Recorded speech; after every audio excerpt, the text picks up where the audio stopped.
కొత్త ఏడాది 2026ను పురస్కరించుకొని ఏపీ ప్రజలకు రెవెన్యూ శాఖ శుభవార్త అందించింది. న్యూ ఇయర్ గిఫ్ట్ గా భూ యజమానులకు భారీ ఊరటనిచ్చింది. 22A జాబితా నుంచి కొన్ని రకాల భూములను తొలగిస్తూ మంత్రి అనగాని సత్యప్రసాద్ సంతకం చేశారు.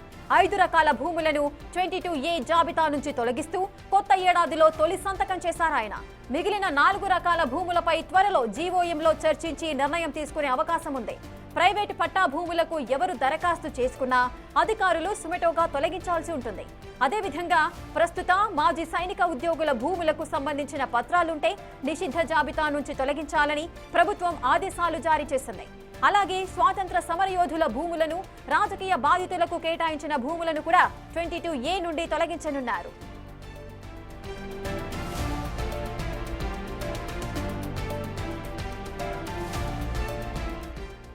దిశగా కొత్త ఏడాది 2026ను పురస్కరించుకొని అటు ఏపీ ప్రజలకు రెవెన్యూ శాఖ శుభవార్త అందించింది.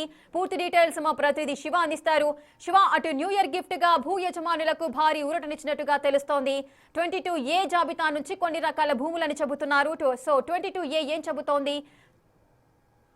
మొత్తం మీద చూసుకుంటే ఏపీ ప్రభుత్వం కీలకమైన నిర్ణయం తీసుకుంది. గత ప్రభుత్వ హయాంలో 22 ఏదైతే కొంత వివాదాస్పదంగా కొంత అనుమానంగా ఉన్న భూములకు సంబంధించి ఉన్న భూములన్నిటికి సంబంధించి కూడా 22A చేర్చిన పరిస్థితి కనిపించింది. అయితే కూటమి ప్రభుత్వం అధికారంలోకి వచ్చిన దగ్గర నుంచి ఈ భూములపై పూర్తి స్థాయిలో ప్రక్షాళన చేస్తాం, న్యాయం చేస్తామని చెప్తున్న పరిస్థితి కనిపించింది.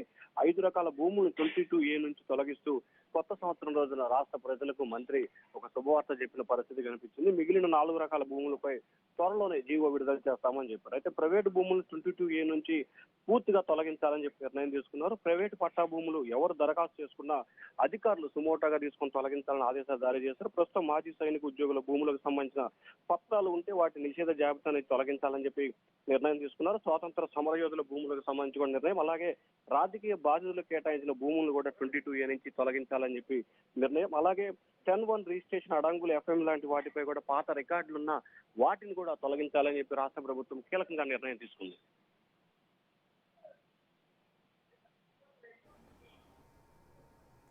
ఎస్ శివ, అయితే రెవెన్యూ శాఖ ఏదైతే నిర్ణయం తీసుకుందో ఆ నిర్ణయం ఎప్పటి నుంచి అమల్లోకి వచ్చే అవకాశాలున్నాయి? ఖచ్చితంగా రెవెన్యూ శాఖ ఈ రోజు తీసుకున్న దానికి సంబంధించి కూడా పూర్తి స్థాయిలో ఈ రోజు నుంచే అమల్లోకి రావాలని చెప్పి కూడా ప్రభుత్వం నిర్ణయం తీసుకుంది. కొద్దిసేపు క్రితమే మంత్రి దీనికి సంబంధించి కూడా ప్రత్యేకంగా కూడా జీవో విడుదల చేస్తూ వెబ్సైట్ ను కూడా లాంచ్ చేసిన పరిస్థితి కనిపిస్తా ఉంది.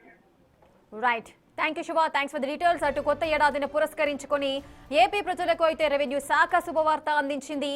22A జాబితా నుంచి కొన్ని రకాల భూములను తొలగిస్తూ అటు మంత్రి అనగాని సత్యప్రసాద్ అయితే సంతకం చేశారు.